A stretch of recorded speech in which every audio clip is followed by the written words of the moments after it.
to predictions for 2022. Realtor.com came out with their predictions, and there's a lot of stuff out there. Most of the people in the real estate world are predicting 2022 to be a very strong year for real estate, both sales and potential price appreciation. Although most people are predicting that home prices won't climb as fast as 2021 and the overall appreciation for the year. It's interesting because Realtor.com breaks it down by market, and they have the Albuquerque Metro area with an increase in home sales of about 4%. So that's the just number of sales units, right? And to put that in perspective, this year we're going to end up about a 5% increase versus 2020, which was a record year as well. So the number of homes selling continues to increase, which is, and that's what they're projecting for next year, which is interesting when you think about the fact that we're at all-time low number of homes on the market. Right. So what is Realtor.com predicting for the price growth in 2022? Yeah, they're calling 4.4% growth in prices in Albuquerque Metro for 2020. I'm going to call that low. So if somebody were looking to buy a home, the sooner in 2022, the better, right? Because we expect house prices, Realtor.com says 4.4%, and you're calling that a low number.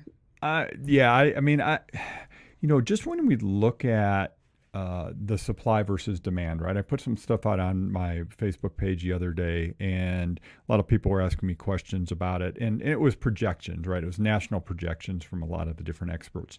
And the question is, okay, well, what's going to change this low supply, high demand, world that we're living in residential real estate right now? And there's just nothing on the horizon that makes you go, okay, that's going to change. Interest rates is the one that a lot of people point to. Okay, if interest rates go up to 4%, well, maybe that'll slow down some of the demand. However, you put that in perspective, if we go up to 4%, and Chris and I talked about this last week, the lender, Chris Krupar, and if we go back up to 4% by the end of 2022, well, we're just back to 2019. Right. Right. It looks high compared to the 3% mortgage rates we've been in for the last year or so. Anyway. So Tego, I just don't see anything that's going to make the housing market, air quote, slow down now. I agree. It's interesting because when I look on this list from Realtor.com of 2022, I see Detroit, which is close to where you grew up. Yeah. They say that they're going to sell 6% more homes next year. Speaking of which, I'm looking forward to New Year's Eve. Got a big game. football game that I'm an Ann Arbor guy. Grew up in Ann Arbor. Grew up watching the Wolverines. Grew up sneaking into the Wolverine Stadium. Grew up sneaking into the big house. Yep, as a kid. And they're expecting price appreciation in Detroit area up 5.6%, which is interesting. I think they probably were down a lot more. Well, and I think when you they had think a lot of room to go. Yeah, exactly. Room to run, and I've been saying that for the Albuquerque area, we had a lot of room to run. But then you look at markets like Austin where, their prices have gone up, 20+% in a year.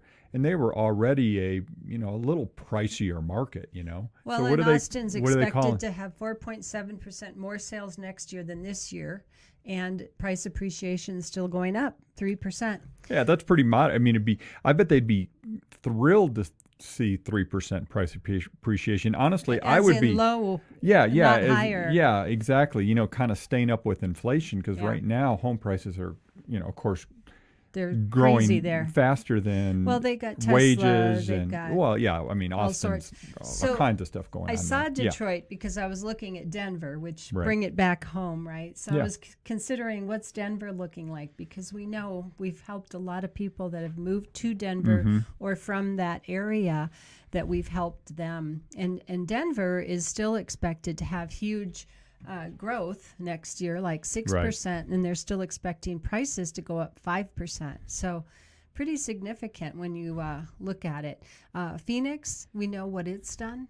Boy. And they're expecting 7.5% more sales next year than this year. How about appreciation? 6.8%. So almost 7%. They're expecting prices to continue to rise. I guess we sold the kids' kitty house that they went to college and stayed in a little too soon. Well, it's interesting. There's I'm looking through this list of all these major metros. I think it's the top 100 metros because Albuquerque we don't fall into the top 50. We're somewhere in that top 60, I think. Anyway,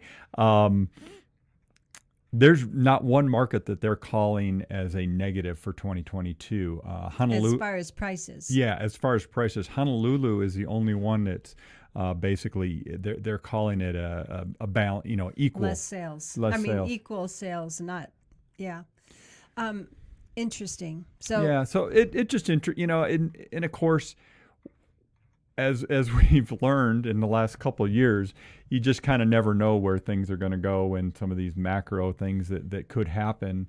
But right now, we just have a lot of people that need housing, and we have a shortage of housing, and that's both homes for sale as well as rental units. And let me just make one more comment. No, go ahead. You have a point to make.